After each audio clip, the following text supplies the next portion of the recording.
That's all? Yeah. Shoot. Oh, not.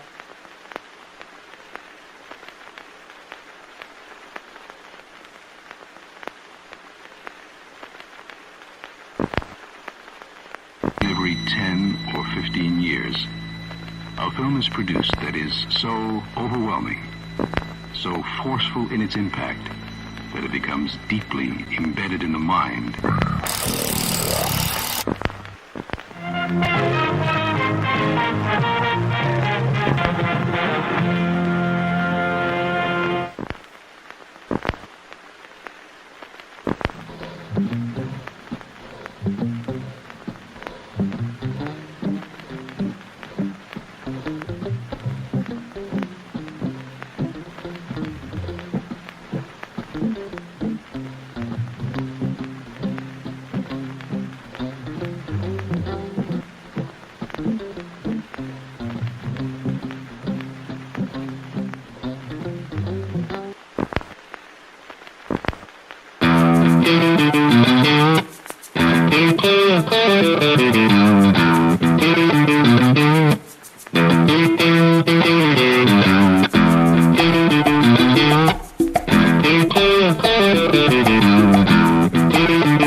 Persons under 18 will not be admitted.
Appreciate your choosing our theater. And to make this experience more enjoyable for everyone, we hope you'll refrain from talking during the show. Enjoy the movie. Thank you.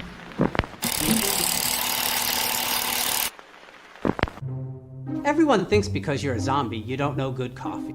Well, they're wrong. We have very active lifestyles. It's not all wandering the countryside aimlessly or scaring passing motorists. And we all love a good cup of joe. And there's only one brew that gets my seal of approval. Deadly Grounds coffee is my guilty pleasure. Bold, robust, delicious. It's coffee that can wake the dead. With over a dozen different roasts and flavors, Deadly Grounds can satisfy the most finicky of coffee addicts. The aroma is so intoxicating. It brings all of my neighbors out of the woodwork. Deadly Grounds coffee. Coffee to die for and zombie approved. It's good to get a little deadly.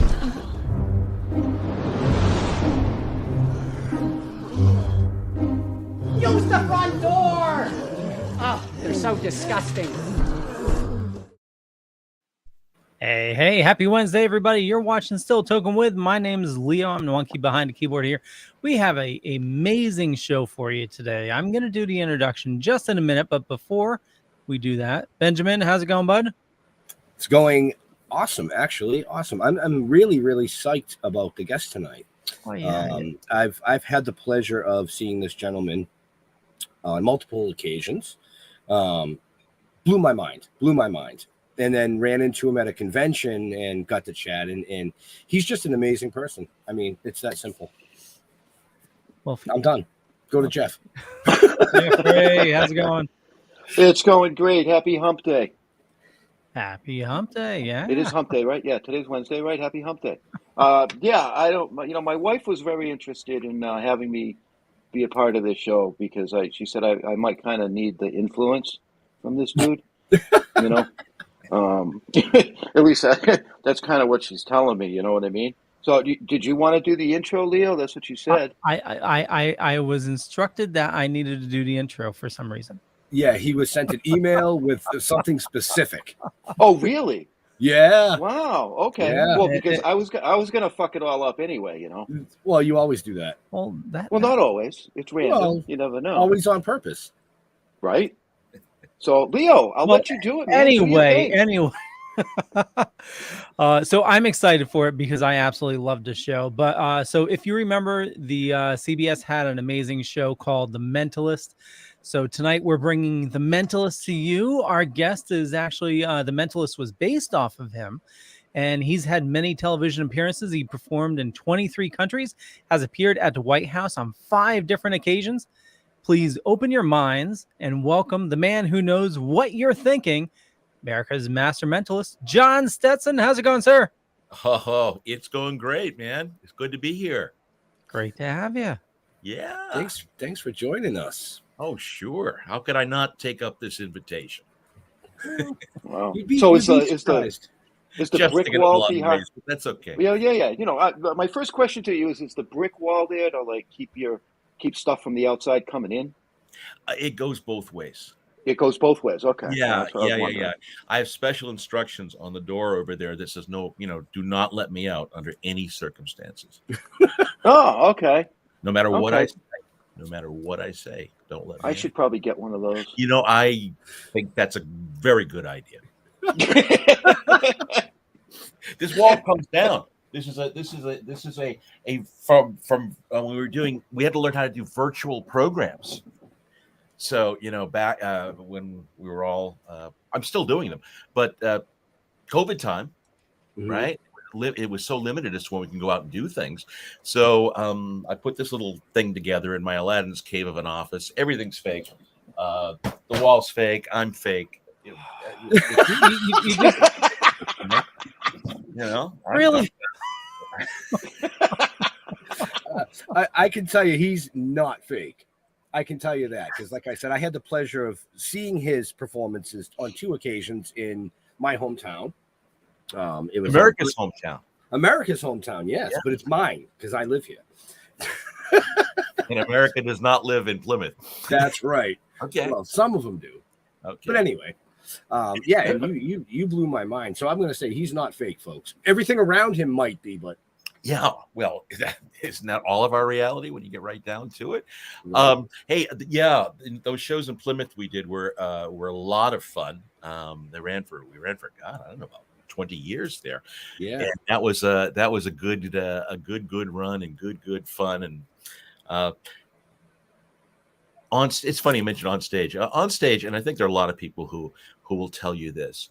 You find someone who does the kind of work that I do and involved with, hypnosis and then dealing with people, spiritual practice and interests. Like I have my ladies only psychic party, which is a gas and various and sundry things that I do. But people talk about being up in front of groups or doing things like that. For me, it's the only place where I am in pretty much complete control. Mm. It is, and the great, there was a gal who was working in circus for many, many years. And a friend of mine was on Big Apple Circus the last year of her career. And she's sitting there waiting to go on in the dark. And she just looks up at him and goes, I feel I spent most of my life in the dark waiting to go on. And that's a pretty big statement. But do you remember the Walendas, the flying Walendas? Mhm. Yeah. Yeah. And by the way, Nick Walenda is a cat of the purest variety. I mean, he's one of the greatest speakers out on speaking circuits today. He taking that work of for people who don't know, they were the high wire act. Mhm. And they would do like triangular type arrangements on a high wire without a net, nothing down there. And there were several tragedies and several deaths in that family. Mm. I think it's like fourth, fifth, Nick may be the fifth generation rope walker. But Carl Walenda, who actually fell to his death in Puerto Rico in the late 70s, said, life is on the wire. The rest is just waiting. And so it's really interesting for people who have the passions or the what have you. You know, I'm far more uncomfortable in front of 1,000 people than I probably am sitting on my couch, unless my dog is with me. If Right. she's with me, we're cool. She's my spiritual leader. All I do is suggest where she pees. She spends the rest of her life teaching me lessons. That's what the dogs. Yeah, that's what dogs do. Right? Right? Right? I've always had dogs. You know what I mean? My wife yells at me every time I go outside to pee. Are you always on the wrong side of a door, Jeff? Yeah, It pretty seems much. to be a recurring theme, man. Okay, all right. Oh boy. But anyways, Yes, Ben? Leo, where can they find out about our amazing guest? Well, you can check in the show notes up above or down below, depending on where you're watching or listening to us, and you'll find everything about our guests right there. Whoa. Well, Okay. almost Everything that everything. we could find. Almost everything. Yo, Yeah. you're trying to kill me here. But no, all your social media links, your website, it's all in the great. show notes so that anybody watching live right now can check you out. Feel free to jump in the comments if you want to. Yeah. If you don't, because you're afraid, I would be. But that's okay. You know. Actually, So, I'd go love to see if there are 3 people who would get involved with us, and I may do something. You heard it out there, folks. 3 people. 3 people. Yeah, all you have to be is a person. Right? Yeah. But while we wait for people to be That's okay. We got plenty of time, so go ahead. Yeah. And before we go too far, if you are commenting and we don't see your comments and you don't see it flash on the screen, you need to jump over to one of the main feeds, which would be Toking with the Dead Facebook page, the Dorkening Facebook page, YouTube channels, and then we'll see your comments. Go ahead, Jeff. otherwise you're What just Leo does? kind of out there, yeah, an observer, Yeah. Cool. right? So, Yeah. I have a question. I mean, I have Yes, sir. given this a lot of thought. Give me your definition of mentalist. Good question. That is a good question. To me, it's basically someone who demonstrates feats of ESP. There Not you go. psychosis or anything. No. Extrasensory perception. I keep it short and put it there because there are lots of people who are exploring, doing, and are now self-professed mentalists who maybe come from a somewhat of a different place than I'm old school, and the term is kind of is wide open. For example, lots of magicians, say magician and mentalist. It's like, well, Mm-hmm. not really. You're doing tricks. Yeah, basically. Tricks are Okay. great. I love tricks. Dogs, hookers, magicians. I love them all. Tricks are great, man. I love mystery and I love not knowing, and I embrace past magic with me and everything. I'm down with all of it. I really love it. I've seen real magic, and Mentalist was the title that was sort of put on me as to what I wanted to be, wanted to become. I use it because it kind of gives people a little bit of an idea based on the TV show and a lot of the things that people are seeing on online and television these days. So it's something to hook on to. I prefer to just they're coming to see me, and whatever it is I happen to be doing that night. That's where my thing is. And unfortunately, when you get certain types of entertainment, Magic's doing a little bit better in this regard these days. But it used to be that, let's say a local club was hiring a magician for something, and he wasn't particularly good, and they had a piano player the following week who wasn't particularly good. The difference is they would book music again the following week. They wouldn't book magic for another 10 years to get like the taste out of their mouth.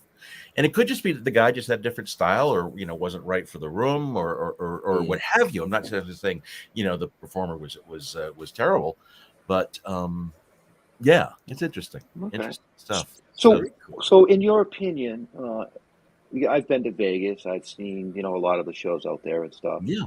What is the difference, in your opinion, between a magician and an illusionist? Magician and an illusionist, I don't find much difference, really. A lot of times people would say illusionist is just someone who does like the larger prop, big things. I would call it like a stage illusion. And there were so many great big shows that traveled for years, and great shows that were in Las Vegas. I'm fortunate enough to have spent a great deal of time there in my life, and have been able to see so much great entertainment, and then see what's going on in Vegas now too. So, but a magician, let's say sleight of hand artist, what have you. A magician, I guess if there's anything, people would say magician kind of does more intimate things, or doesn't rely on big giant prop production-y kind of stuff. That'd be an easy line to draw on that. Okay. All right. Yeah. Very good. Who did you see out there? Anybody recall? We saw Siegfried and Roy. Oh, my man. Okay, which was quick question, Jeff. Siegfried or Roy? Who do you prefer? Siegfried. I'm a Roy man myself. Oh well, sucks to be you. Look at Siegfried, man. You got that hair going. Right. Yeah. That was amazing. Oh, it was unbelievable. Did you see them at the Mirage? Maybe. Yeah. Oh, that was their final thing. That theater was built for them, and we did the tour down underneath, see all the cats, and remarkable stuff. Yeah, it was fantastic stuff, man. Yeah. And they it's a story, it's a real like success story. Them that is really like American Dream-ish. They met on a cruise ship. One of them was a steward, and the other was a waiter. Yeah. And but Siegfried was doing magic, and Roy was watching him do the things with the pigeons and stuff, and Roy was the animal dude, and he goes, I have a pet cheetah. And they smuggled the cheetah onto the ship, and they do it in Siegfried's magic act. They replaced a rabbit with a cheetah, and every passenger watching the show just thought it was the greatest thing they'd ever seen. And you'd think like the captain and stuff would, on one hand, want to like, you smuggled a cheetah on especially a German captain, the captain, right? On my ship, and instead they had no choice but to embrace it, and that was the beginning of the whole thing, and it was real story, really interesting story, and just their dynamic made them so mainstream. But it was a yin yang kind of thing. Mm-hmm. Siegfried alone, I don't think would have been enough that you would have noticed him or as much, as we admired Siegfried and Roy. And Siegfried and Roy on his own could be a little bit too much for people. So you put it all together. But Siegfried, it was a genius when it came to magic and creation of magic. Mm-hmm. They would hold court every night after their performances and do the, you walk in and it's like you're meeting royalty, the way it's all set up. And, Oh yeah, yeah. But as the evening went on and the crowd got smaller, Siegfried would talk about his thoughts and beliefs on magic. You could ask him some very interesting questions because they grew up during the war. Yeah. In really bad circumstances. They're a fascinating story. A fascinating story. But, like all interesting people and fascinating stories, multifaceted. Yes. Very good. Very good. Yeah, there's just so much about it, but it's just remarkable Right. story. So you told us how they got their start. So I'm curious, how did you get your start in this? Well, this was a family thing for me, and so you grow up around stuff, and you think, "Oh, this is what people do." Let me guess. Your parents spent their time trying to make you disappear. Oh no, but we did, but in our neighborhood, anybody could disappear for a price. So it was interesting dynamic all the way around, I guess you could call it. Yeah, but fun stuff. And I just loved show business when I was a kid, and once again, family involvement. And the Ed Sullivan Show, man, that was the coolest thing in the world for me. And I got to see many people on that show as a child watching, who one way or another I got to work with in life. And I'm very interested in the history and anything I'm interested in, the history, what goes back, the people whose shoulders that we're standing on. Right. In all my my interests. But these are heroes, and unfortunately in this day and age, there's not a big interest in that. There's not a big interest in history. Our greatest teacher. Right. And I agree. And yeah, it's interesting. I know a guy who I'd like to meet. He is Grover Cleveland's grandson. Oh. How is that possible? Okay, Cleveland had two families, the youngest son of which had two families, and that's why he could have a 69-year-old friend of mine who incidentally looks just like him, mustache and thing. But we would love to do something to make history more interesting. And teachers now don't seem to want to teach history. It's and he brought this up because he's very involved in all these organizations and stuff. And wow, it's like getting teachers more interested in teaching history. Because without the passion, when you're teaching something, you're not. Doesn't work. We have to inspire minds, which is what all my work is all about. And so for a teacher to have to occupy minds, in a grammar, my wife was in education. She a little bit later in life went back to school for special. She became a special needs teacher, and from then on, I was homeschooled. Cool. But she's a remarkable woman. Oh, I got a thing. I got a thing right underneath the Star Wars thing. Yeah. That's great. That was great. That is so great. But it's true. So what were we talking about? I can't remember. I don't know. We're talking about me. So I grew up involved in all this stuff and magic. Right. And because back in the good old days, people would say, no, you're not a mentalist. You can't be a mentalist. You cannot be a 9-year-old mentalist. With very few exceptions, I don't believe you can be a 40-year-old mentalist. True mentalist knows a little bit about life, the power and precision of the human mind, how it works, has had flight time to be able to do things on basically, I want to say higher level, but from a higher perspective, and be able to understand and talk about people. For example, let's say someone's saying, okay, write down, or even in hypnosis, which I'm deeply involved with, there's a thing like a past life regression. And some people think this is really cool. And it's like, okay, on the chalkboard, sign your name. Okay, it's your, whatever. Say someone's 30. Sign your name like you do it on your 21st birthday. Okay, now do it like you did it on your 13th birthday. Now do it like you did it on your 6th birthday, right? Now, what happens if in one of those days it's like, remember Damien's birthday party where the chick the nanny jumps off the mansion wall? This is for you, Damien. What if something like that actually went down? What if there was a fire? What if the birthday cake blew up? You want to bring someone back there? Because this stuff is real. This stuff is real. And that's one of the things I like about magic and the mentalism stuff. Is whatever we think is real is real. Right. And I just love that. And I just think it's a great thing. I just did a show that we could talk about this subject all night long, about Harry Houdini. Wow. And it was my relationship. It turned into being a story about my relationship with Houdini.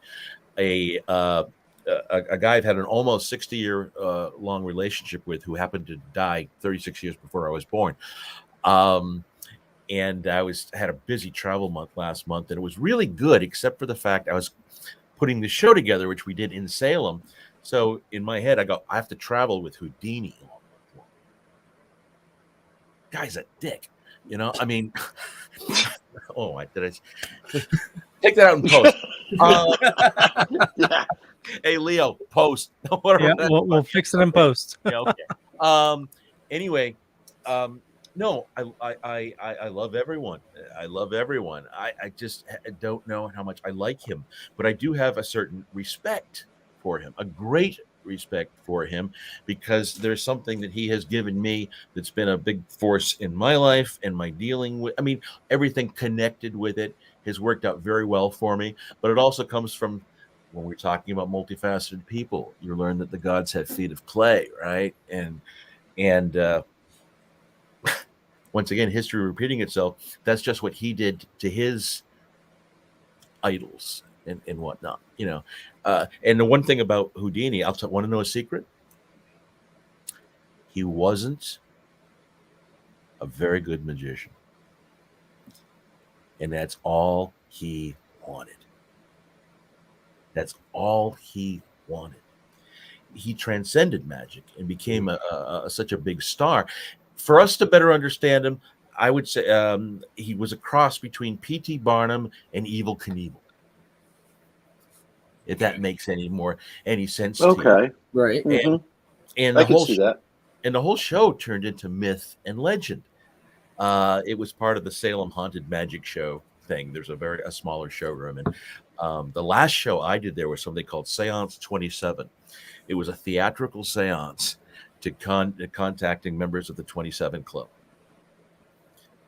Jimmy and Janice, Robert Johnson, Jim Morrison, the list goes on and on and on. And so that was a really fun show. But this Houdini thing turned into, well, it was cathartic, that's for sure. But it turned into a whole different deal where people coming to Salem, I salute them, because I go, well, you're crazy to come here in October. Yeah. And you got to have it, but they're adventurous, and they seek the unusual and the unknown and mystery. And so I'll ask someone, well, let me ask, Leo, would you consider yourself a folklorist? That I believe in folklores, or just a folklorist? If someone asked you, just like I just did, are you a folklorist? I would say sure. Okay, good, because you weren't sure for a while, and most people will deny. Well, not deny it, but once again, kind of re-examine the question. Here's the deal: have you ever blown out the candles on a birthday cake? Have you ever sung happy birthday? Have you ever said trick or treat? You know, hang the stocking with care. Congratulations, you're a folklorist. We all are. We all practice folklore. And it's a great thing because I'm dealing man, myth, legend.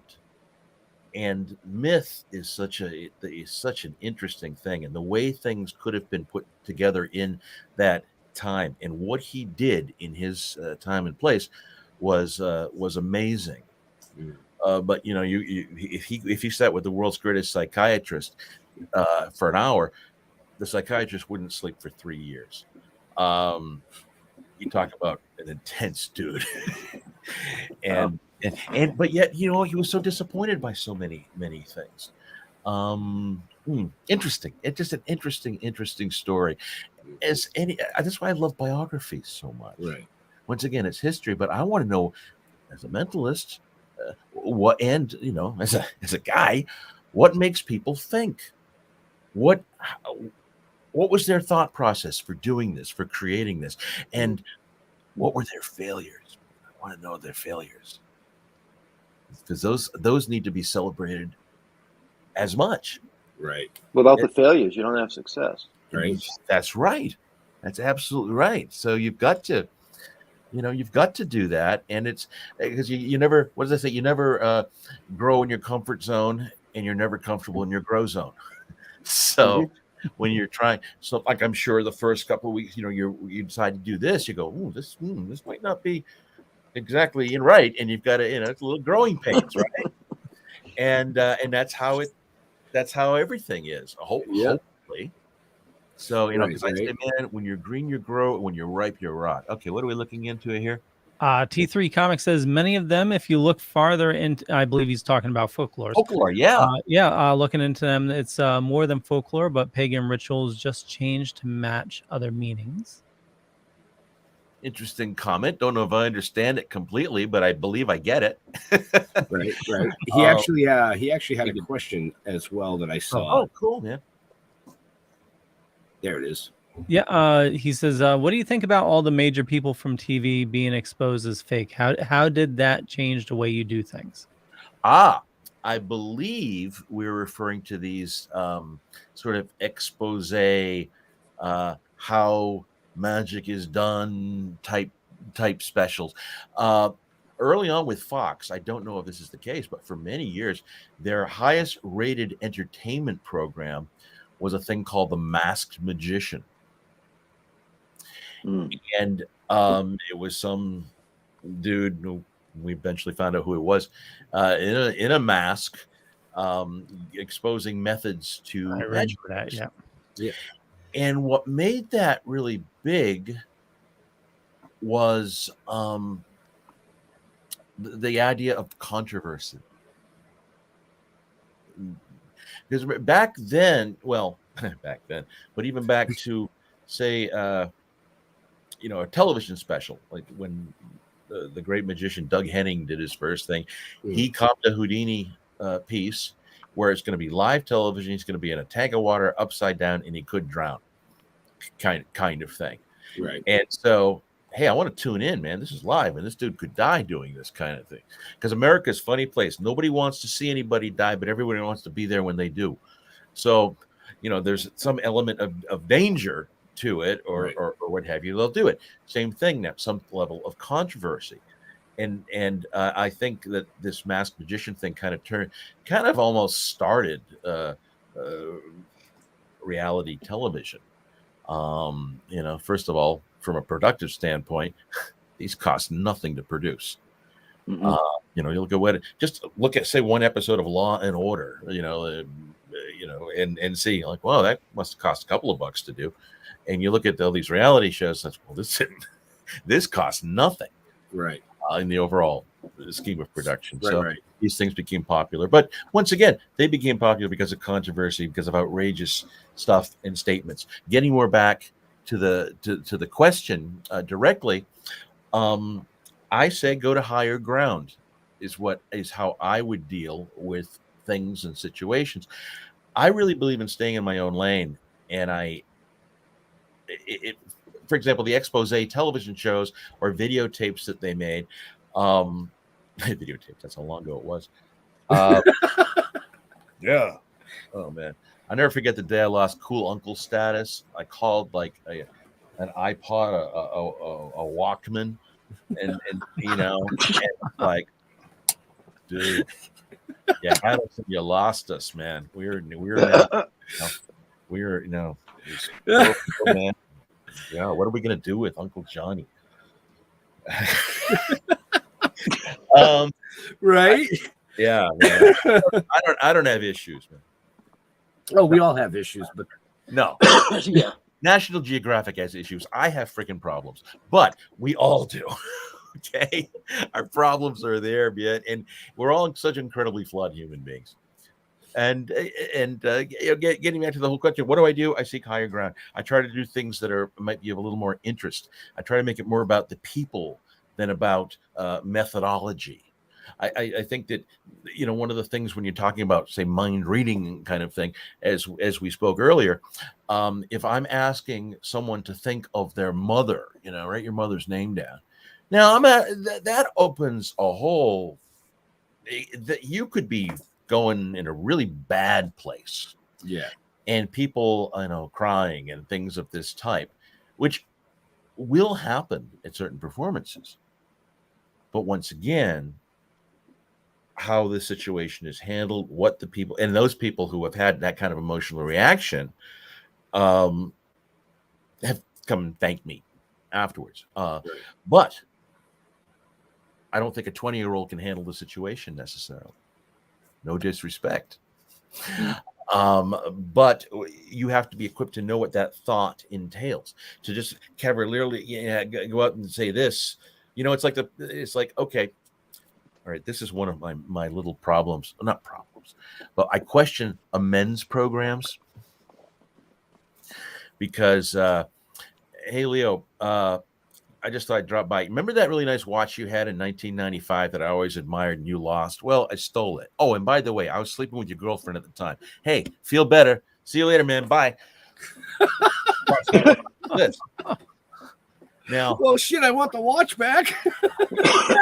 It's like, what the hell just happened? Right. What my way of thinking in life is you walk the walk and be prepared to face your past, your truth, own it, own whatever it is. Right. Because my whole thing now is all about total self-awareness. Total self-awareness. And, the concept of like self-love, Birkenstocks and bongos and stuff. I'm not going there. Hey, look, don't want to scare your people here. I have two moods, namaste and I'll cut you. So don't worry about it. I mean, I go both ways. What was I talking about? Oh yeah, that in itself is a dangerous statement. Actually, we had a comment here, and I figured it could pose a good question. Pop says he saw John Edwards live once, was very interesting. What's your take on these shows where mediumship? People, yeah, mediumship. Well, I will upset a lot of mediums in the sense where I think that we can be our own mediums.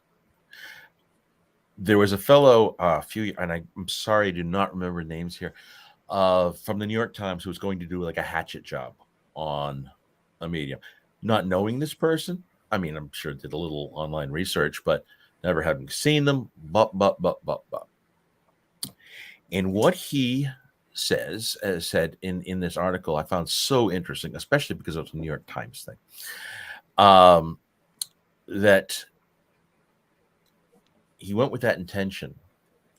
But when he saw what took place and when he heard the things that took place, he said, I do not believe this person was talking to the dead, but this person was talking about things that I needed to hear that allowed me to have sort of closure on a relationship, a friend of mine who died 12 years ago.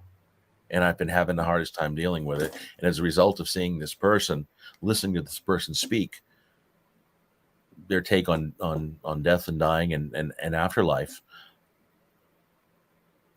He goes, I felt like $1 million. I felt this was a great experience for me. So I'm not going to tell anybody what to believe. My one sort of question is, okay, how do these people know exactly what happens after you die? So,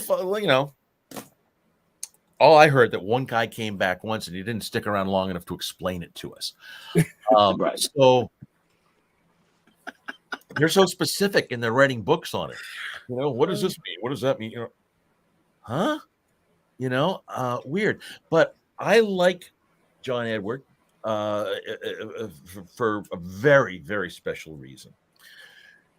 They were doing like a question and answer thing at the end of a program I saw him do once. I've seen him a few times. And this woman goes, my daughter has the gift. He's like, yeah. Yes. She communicates with those from the beyond. And how old is she?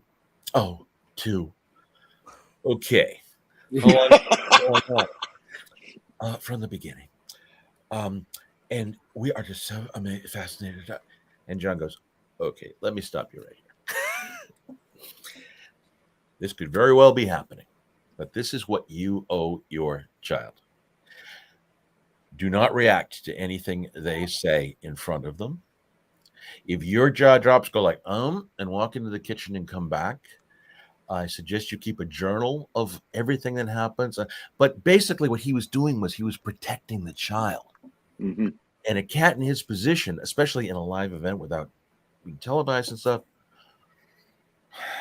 I feel should do that, but doesn't have to.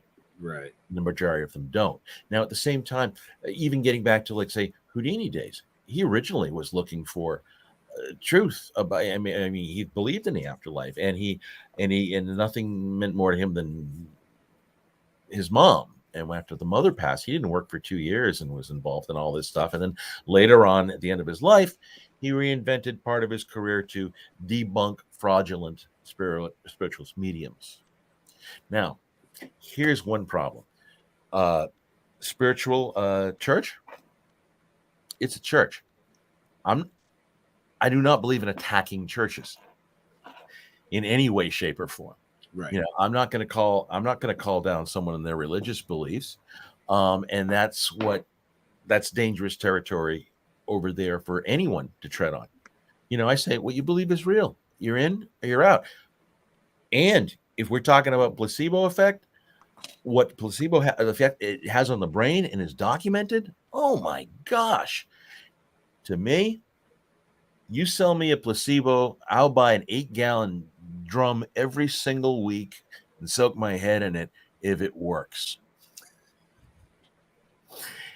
Okay. It was all here, which most of it is. Yep. And I can do this, and that's why I love the neuroplasticity. It's such an interesting study, how you can retrain your mind, how you can reprogram yourself.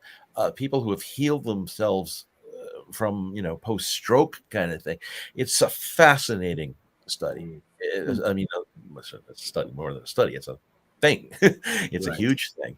And because that's the other thing. If you're going to be doing this kind of stuff that deals with the power and precision of the mind, you do need to have an understanding of how it works and what it is. Getting back to what do I do? What does a mentalist do?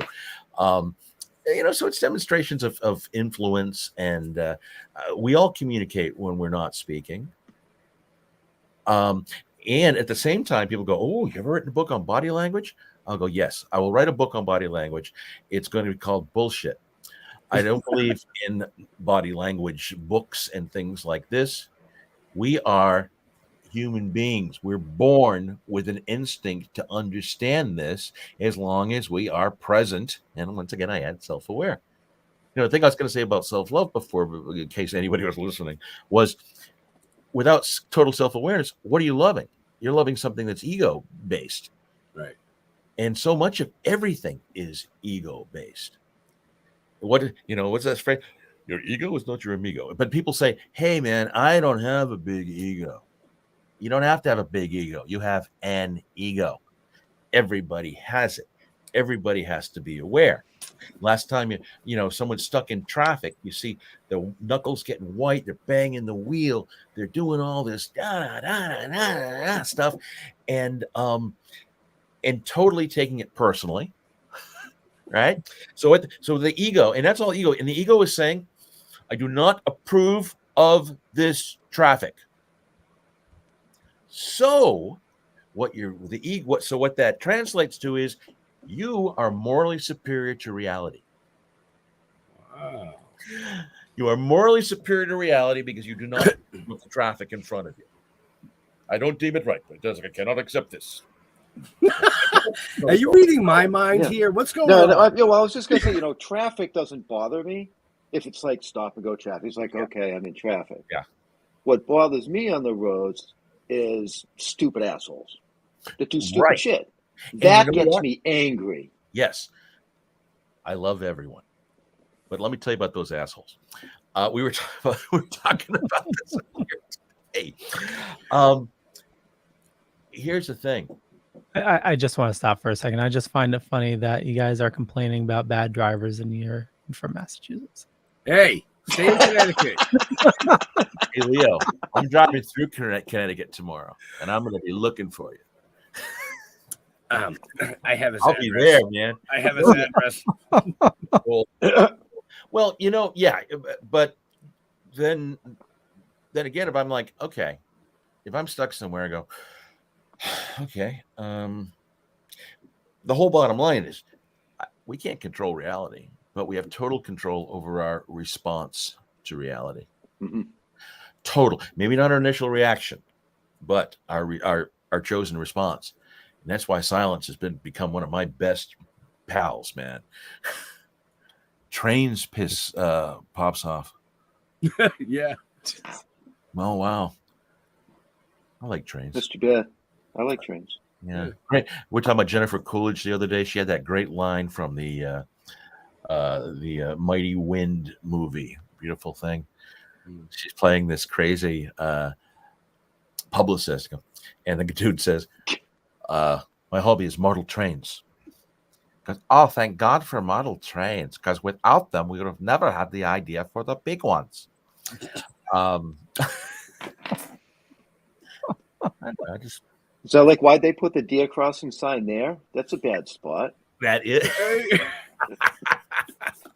Absolutely, man. Absolutely. So, deal. We can choose how we respond. I do another spiritual practice called Ho'oponopono, which is an ancient Hawaiian thing that's based on forgiveness and self-forgiveness. Now, don't get me wrong. Like I said, my two moods are namaste and I'll cut you.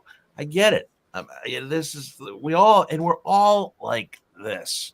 Mm-hmm. So just because something is a little different, it's more of a philosophy. The same way, Buddhism is a philosophy. Someone asked me what I am, I'd say, I guess I'm a neo-Christian Buddhist. But yeah, it took a second to register, didn't it? Oh yeah. Yeah. So, wow. Oh dear. I wanted to ask you something about hypnotism. Yeah. All right. Because I don't believe in hypnotism. Okay. I don't believe that I can be hypnotized. Well, then you can't. Okay, that's what I wanted to hear. You have to believe that you can be in order to be, correct? Yeah. I am a hypnotist, but I cannot hypnotize you. Sorry, I just read a comment there. Yeah. But I cannot hypnotize you. I can own all hypnosis is self-hypnosis. I repeat, all hypnosis is self-hypnosis. Okay. The same way, and I believe this too, we talk about healers of all type. A healer does not heal you. A healer creates space within you to heal yourself. So much of healing is all self-healing. And we spoke about placebo before. And what you believe is real is real. As I say, I can't hypnotize you. I can guide you on this path and take you there, but it's up to you. And the same thing is, and it works for, it's the same way, say, clinical hypnosis would be, stage hypnosis, which is a little dangerous. I think I use a lot of hypnotism in my programs, but I am not. People would not. Don't say I'm a hypnotist. It's a little more stealth, and it's intertwined into other things and using hypnotic language and that type of thing. So, here's the whole thing. If you believe it's, if you believe, quote unquote, believe in hypnosis or you don't believe in hypnosis, either way, you're right. Okay. Fair enough. Fair enough. I think it's that way with lots of stuff. Right. And of course we see so much of the stereotypical Hollywood hypnotists, and so often they're portrayed as being bad people. I'm trying to think of a good guy hypnotist in a movie, and I'm a movie guy, and I can't recall one off the top of my head. No, but yeah. So we have preconceived images and things, and okay. I'm sorry, just reading about this dude's stream. Yeah. Okay. Yeah.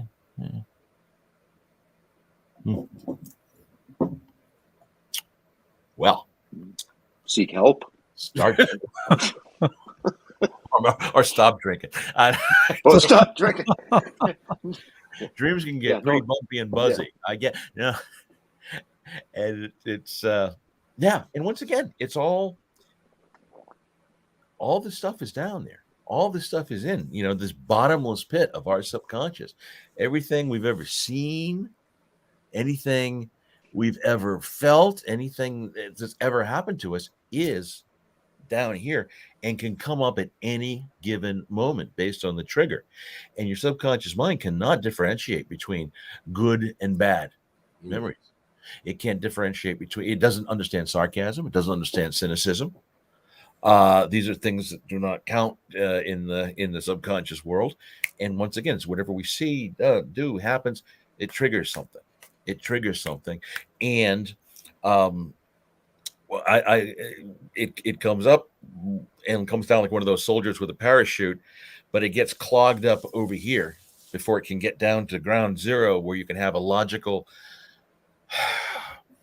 I call it divine inspiration. I call it, from whatever it is, whatever you want to call it, clear thinking.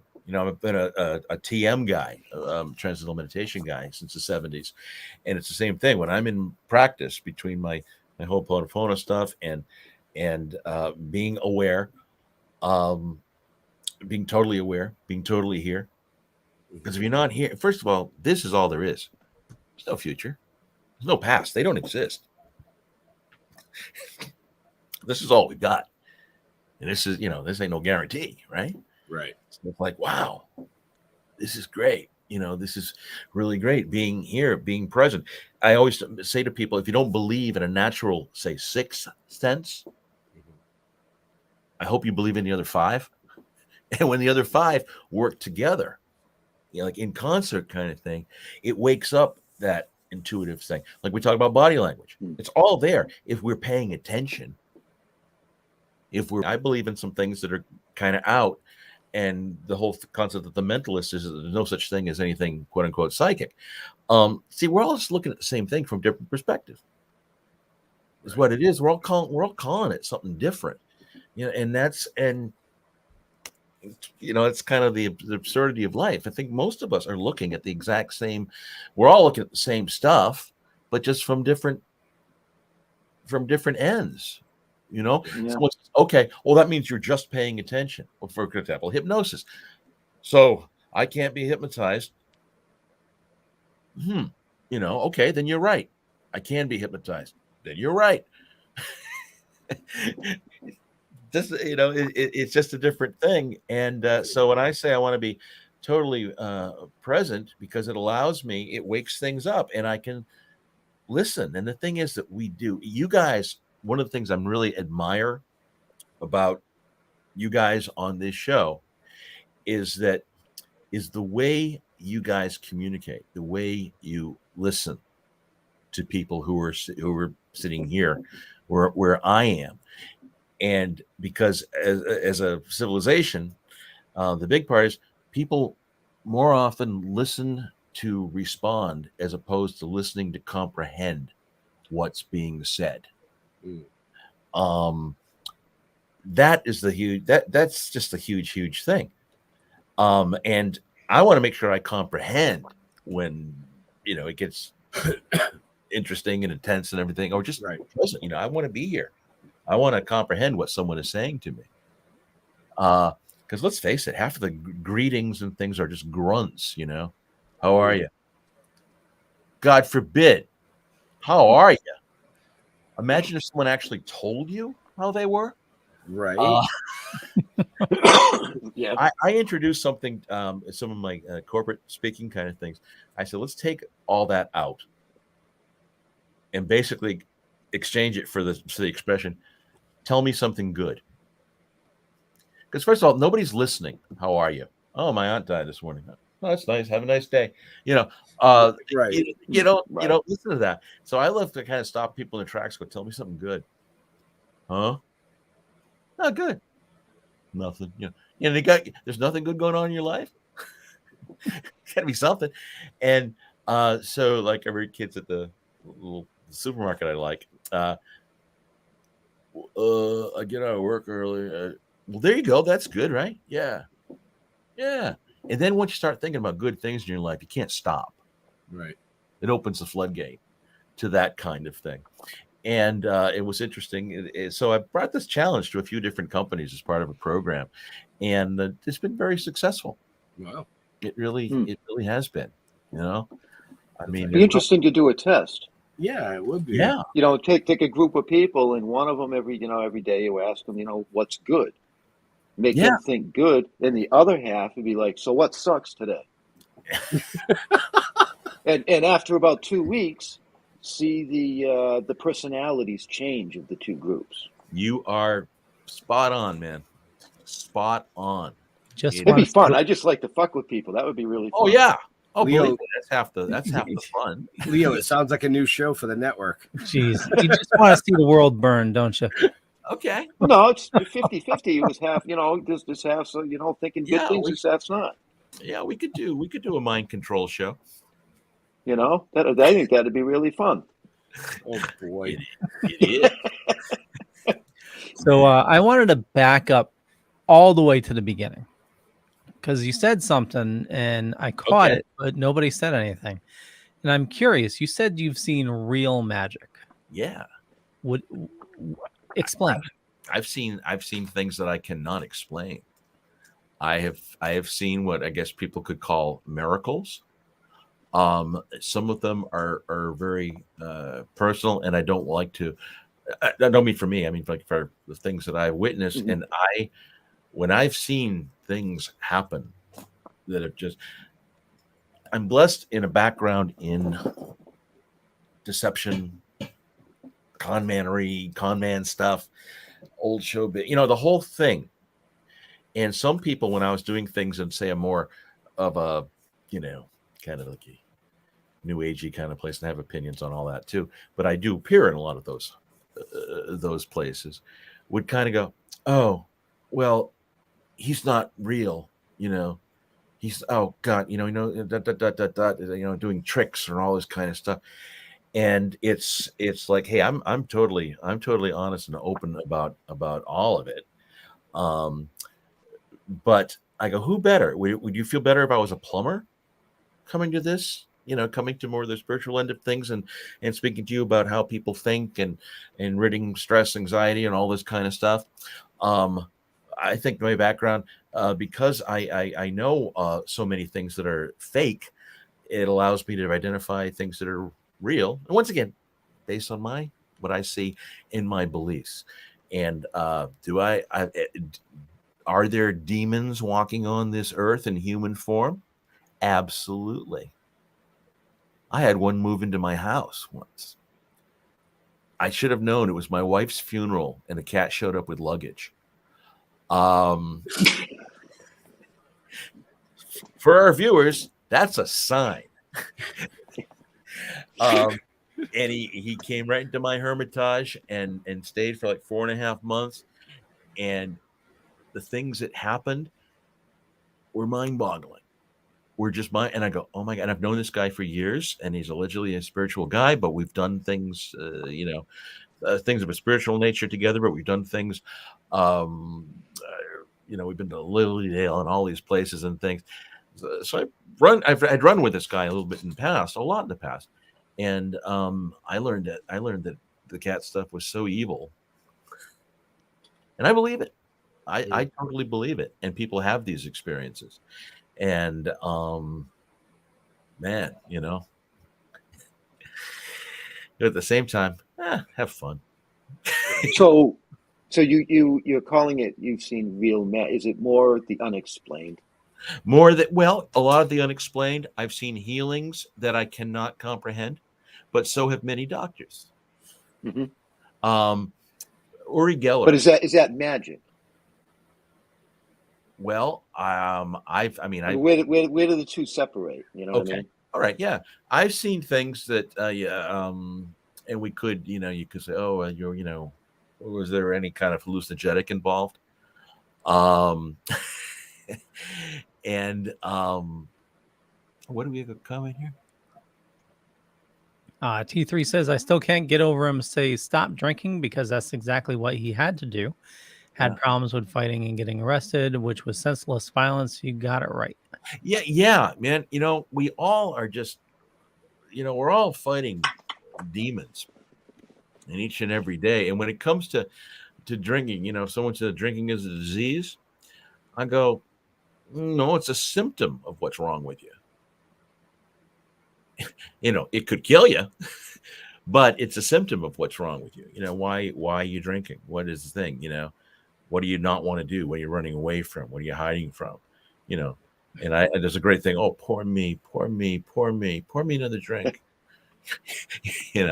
But getting back to real magic, I've seen stuff. Yeah. Mystery, things that are unexplained. I've been part of shamanistic ritual where I've seen just incredible things happen. And if I dealt with ayahuasca, absolutely I have. And, been part of ceremonial things of this type and everything. So I'm not saying, well, I saw real magic when I was tripping. I did, but that's a different, that's a whole other. I did too. That's a whole other part of the brain, baby. But I've seen things when I've just been totally sober, and I'm like, this can't happen. This is a miracle. This is magic. I don't get it. I don't understand it. And it's a greater. I think there's more of it going on than we are aware of. People say like, oh, I want a sign. Send me a sign. Send me a sign. Open your eyes, jackass. What more do you need than what's? How do you explain this? Well, today what they do is they write it off to a glitch in the matrix. Yeah. I love that. But I also look at, I was looking at a painting, and I do not know. And the guy, I can't deny the fact that someone painted this painting, right? No matter how long, because people go, "Oh, this has always been here." Okay, so's that painting, but man, someone painted it. Right. I don't know. I don't know the whole process, but something went down, and and I look at it like this: everything for me now in life. The first tarot card in the deck is called the Fool, and people say, "What's your favorite tarot card?" It must be the Magician, or No, man, it's the Fool. I want to be the Fool. The Fool is totally present. The Fool is open to any kind of experience happening before them. The Fool, they go, look at him. He's going to walk off a cliff. Absolutely, man. He's going to walk off a cliff. How cool is that? Trust and faith. Hey, don't get me wrong. I look both ways before I cross the street. I don't have a box of oily rags next to my furnace. But at the same at the same token, yeah, it's a great way to go through life. And I had someone call me, and I do individual work with people. And I had someone call me, and she had a store up in Massachusetts, selling all these mineral, rocks and crystals and all that stuff. And, she's not totally woo-woo, she's into it to a certain degree, but she's more or less just into the crystals and that stuff. So I'm not talking about someone who's hardcore, Yeah. And she goes, man, I'm so glad to talk to you. I showed up at work because her store's now in Florida. I showed up at work 5 minutes late this morning, and the exact doppelganger for our friend David, who's this intuitive guy, was there waiting for me on the porch. I couldn't get over it. I kept calling him David. I'm looking at him, dresses like him, hair like him, everything. That he stayed for about 2.5 hours, bought like $1,500 worth of stuff, and then left. And so she sent David a text saying, Chad, remiss, we haven't talked in a while, blah, blah, blah. Didn't hear anything back, but 3 hours later, she got a text from another mutual friend who knew nothing of any of this and said, I got to give you the sad news. David died this morning at 10 o'clock. Wow. And so, the goosebumps that stories like that kind of entail? Because she's going, it's so effing weird. It's so effing weird. It's so effing weird.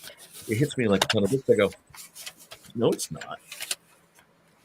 That's not weird. That's the way everything is, man. Everything is connected. Everything connects. It's the stuff that we can't see the connection in that's weird.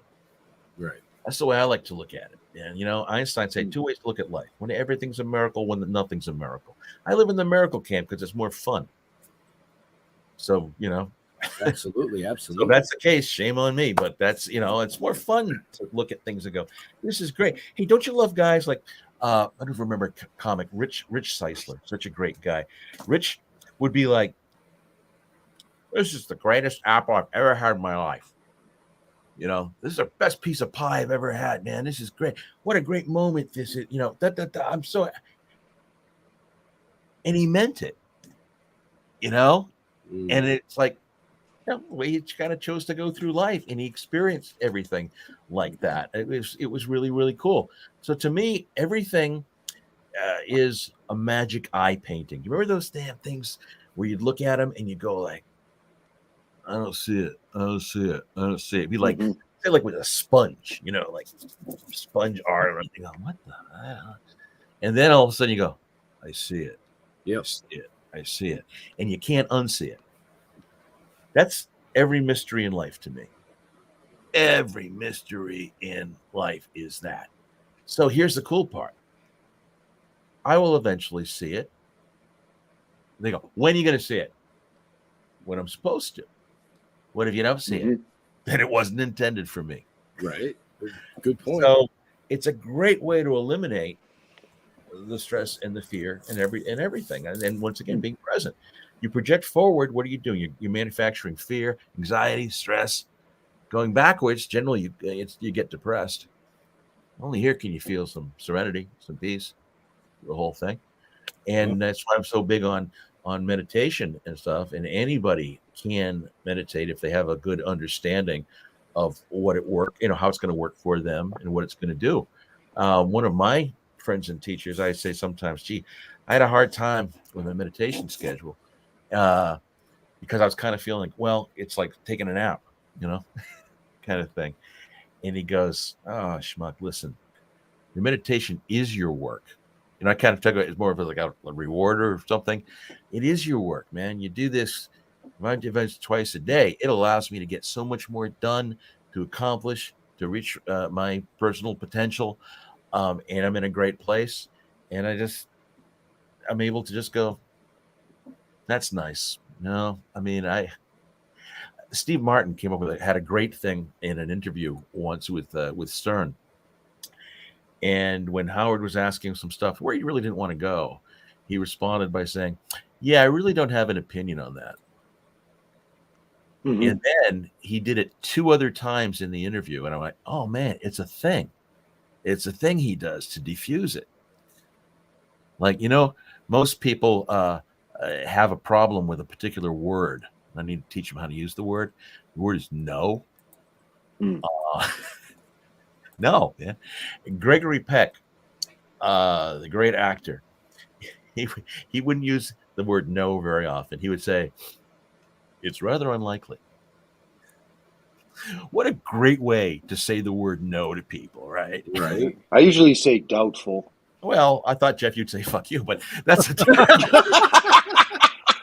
but Rather unlikely. I like that. it's rather unlikely. Right. That's rather unlikely, and and the whole thing is I really don't have an opinion on that. So Mhm. it's I a just- great way to get off it. And then when they want to tell you, I go, no, let me sort it out. I'll get back to you in about a week or so and see. And because I really got to think this out. Thank you. This is interesting. The same way, if you want to end, we were talking about the futility of politics and especially in programs like this, unless hey, have a political show, go there, we'll come here and do our thing, and it's more fun, I think, anyway. Right. But when we're talking about the political thing, you'll get a lot of people who are, especially artists, creative people, who'll go like, what we should do right away. My I cut you comes out of me. What we should do, not what we should fucking okay. What we should do is, there should be a carousel in downtown New Bedford, and it'll be great for the children. And what we should do is that we should. I go like this. Okay.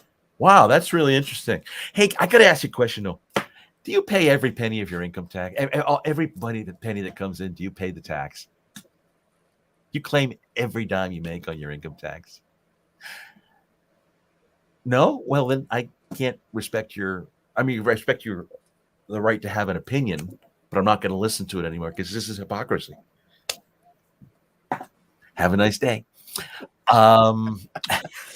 So we have about 2 minutes left because Leo does have another show to run tonight. What a cat. I know, right? It's all Leo's fault. I'm just saying.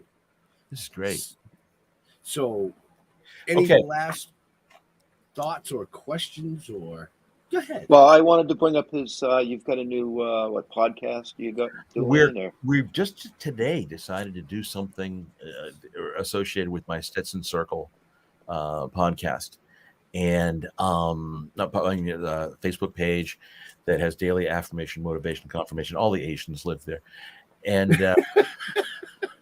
I swing, and this is a beautiful thing. Hey, Pops, before you go, I'm talking to Pops down there. Yep. Hopefully you're still there. Okay, Pops, here's the deal. 52 cards in the deck. 26 are red, 26 are black. Which one shall we focus on? Shall we play with? Shall we use? Pops, you choose black or red. Black or red? Black or red, Pops. Leo's meter's running. Go ahead, Leo. Red. Let's see. Interesting choice. Happens every night. They say red. No big deal. And Ben, there are two suits, red suits, hearts or diamonds. Which shall we use? Which shall we play with tonight? Diamonds. Interesting. Money-oriented guy. Good. Diamonds. Love is It's just Diamonds. Hey, Leo, I get an ace through a king. Which one shall we play with tonight? Jack. Really? Before we started, I was kind of sitting here just meditating over the situation. And I think I take a deck of cards, look at it. It kind of helps me chill out and relax. I did something. I removed one card from the pack and I reversed it, placed it back inside amongst the others. And for some reason, this crazy dynamic ended up with the pack of diamonds, which is exactly the way that we were thinking. Man, it's like divine design, brother. It all comes together, as I say. So yeah, go to that Facebook page, johnstetson.com. JON is my a website that has lots of things based on the esoteric, the spiritual stuff. Stetson Master Mentalist has a lot of my theatrical and corporate type things. If anyone's in Connecticut, hey, Leo, Yes, sir. where in Connecticut are you? I'm over near Mystic. What are you doing the Sunday after Thanksgiving? Sunday after Thanksgiving. Don't answer. I'll tell you what you're doing. You're coming to Mohegan Sun. I am at Comics at 4 p.m. that afternoon. And if anybody listening here happens to want to be there, since this is a Sunday, I just thought of this now. Sunday after Thanksgiving, I'm doing this show there.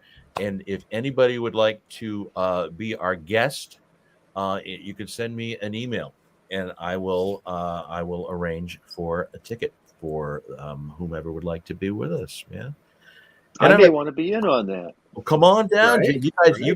you guys at the casino together. Oh, this could be great. And Comics is such a great room and great club. It's like the old days. I call it like my home club. And I'm there a couple times a month when I'm in town, and it's really a lot of fun. And it's going to be a Sunday afternoon, like 4:00 show. So if you got Okay, cool. Yeah, it's not too bad. It's cool. And Yeah, we'll reach out. I'm there, and it's on my Facebook stuff. John, you can follow me on John Stetson on Facebook. The Ladies Only Psychic Party has a Facebook page. A show called Mind Reading Confidential that I do has a page like that. The Stetson Experience has a page like that. So I'm around. I'm easy to find, and I'm doing a variety of different things. And there's a whole lot of cool stuff that we're going to be putting out and sharing in 23. So Very cool. So I'm really, really excited, and I can't thank you guys enough, man. Let's thank our buddy Gary Summers, who brought us together live and in person again. He's America's conduit. Did you say America's condom? Well, yeah, there too. Yeah. Nobody feels bad the morning after.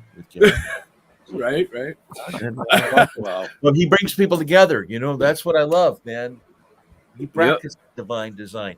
He introduces cool people to cool people, and just with his events, enables us to bump into each other there. Right. Saw my thing, and you go, oh, it's him, blah blah blah blah, and gosh, I had so much fun, reading what you gave me and sharing that with friends, and we're actually talking about maybe doing a special event. Mm-hmm. We'll have you guys, everybody watching and listening. You're just gonna have to follow us, follow the Dorkening, and follow John. I mean, Yep. Where can they find John Leo? Yeah, Other than all those places, they already told them. You Go can ahead. definitely check the show notes up above or down below, depending on where you're watching or listening to us. For me, just Google Leo Pond. You'll find a bunch of stuff. Could be true, could be not. I'm not going to say which is which, but I run the Dorkening podcast network. Keep that in mind, John. If you start a podcast, I run a podcast network. Head on over to thedorkening.com. You can see all the latest episodes there. And John, where do you like people interacting with you on the socials? John Stetson on Instagram is great. John Stetson on Facebook, once again, JON. I am there a ton, and I'm easy to find. So it's not a hard search to find me. Sounds good, Jeffrey. Hey, Jeff, man, look at you. that was a lot of fun, John. You actually you gave me a little bit of new insight to certain things that I've been having trouble dealing with. So you actually helped me tonight. Thank you for that. I just figured I'd mention that. Thank you. Kind words. Just contact me anytime. I will be doing that. All right. I'm a little psycho and could use some serious help. We both. So as far as us, just go to stilltoking.com or Token with the Dead on our Facebook page. From there, you can find all the other Instagram and Twitter shit and all this kind of stuff that I don't keep up with. So wait a second. You said you're a little psycho, but then you also like little Sasquatch. Yes, I like little things. I got one.